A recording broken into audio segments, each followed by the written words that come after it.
الحمد لله رب العالمين، والصلاة والسلام على نبينا محمد وعلى آله وأصحابه أجمعين. أما بعد، فهذا السؤال الذي سأل عنه الأخ يتعلق بمسألة عظيمة، وهي مسألة القضاء والقدر، التي ينقسم الناس فيها إلى قسمين: منهم من يوفق للاستقامة، ومنهم من يوفق للضلالة.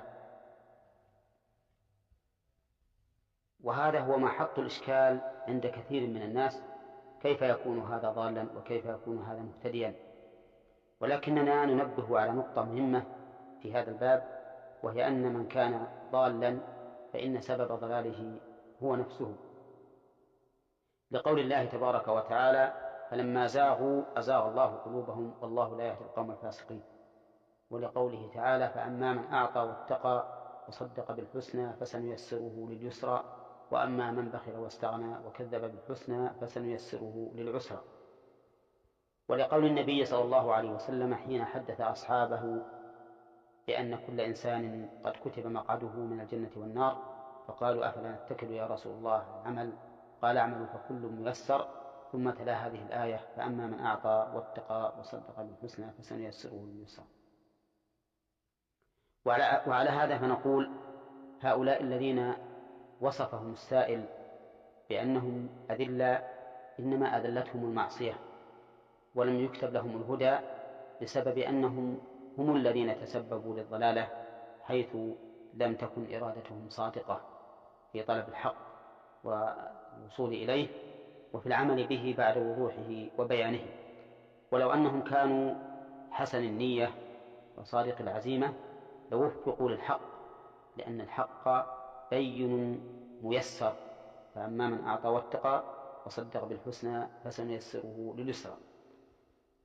فالذي أنصح به هذا الأخ ومن على شاكلته ممن أشكل عليهم هذا الأمر أن يرجعوا إلى أنفسهم أولا، ويحسنوا نيتهم ويصححوا عزيمتهم، حتى تكون النية سليمة والعزيمة صادقة في طلب الحق، وحينئذ فأنا ضامن أن يوفقوا له، لأن الله سبحانه وتعالى هو الذي وعد بذلك: فسنيسره لليسرى. وتأمل أن الآية جاءت بالسين الدالة على قرب مدخولها وعلى تحقق مدخولها أيضا، لأن السين كما هو معلوم تدل على هذين المعنيين: قرب مدخولها وتحققه. ولكن البلاء من أنفسنا. وأتلو الآن أيضا قول الله تبارك وتعالى: فبما نقضهم ميثاقهم لعناهم وجعلنا قلوبهم قاسية يحرفون الكلمة عن مواضعه ونسوا حظا مما ذكروا به.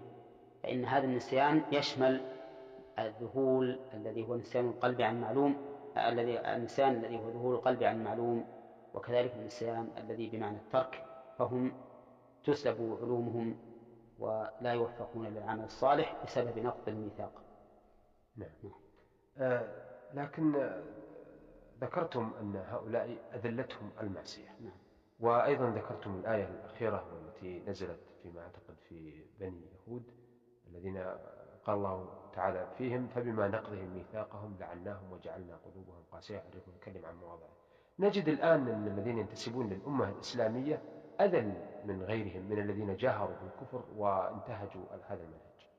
نعم، صحيح هذا، وذلك أن الحق عليهم في الاستقامة أوكد من الحق على أولئك. نعم.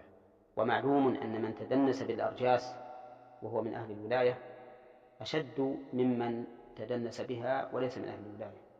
نعم.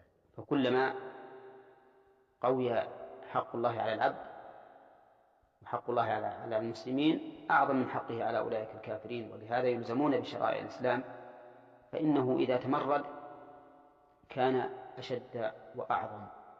ولهذا إذا تمت النعمة على العبد صار مخالفته أشد وأعظم. نعم.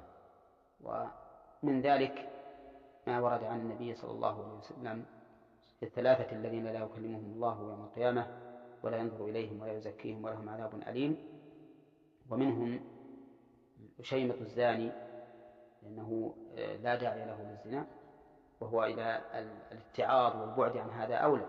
نعم. فلذلك عظم إثمه. فهؤلاء الأذلة من المسلمين لأنهم يجب عليهم من حق الله سبحانه وتعالى والاستقامة أكثر مما يجب على أولئك. نعم. فلهذا كانت مخالفتهم أعظم من مخالفة أولئك، وكان الذل إليهم أقرب.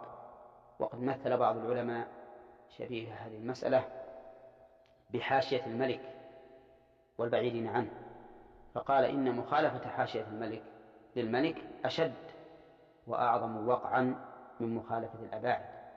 فهكذا المسلمون مخالفاتهم تكون أعظم من غيرهم، فلذلك كان جزاؤهم أشد من غيرهم.